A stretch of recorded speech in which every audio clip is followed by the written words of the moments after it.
Senator Susan Collins continues to defend her position against ongoing military action with Iran.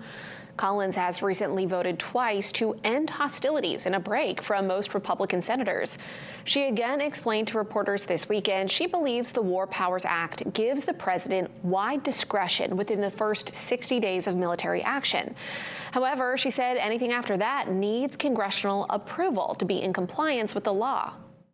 Now that we've reached the 60-day mark, which was on May 1st, I believe that Congress has to either authorize continued hostilities or they have to be brought to an end.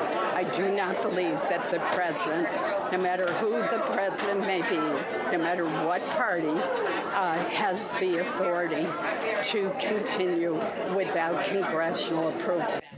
Collins said she's glad peace negotiations appear to be underway, and she's hopeful they're successful.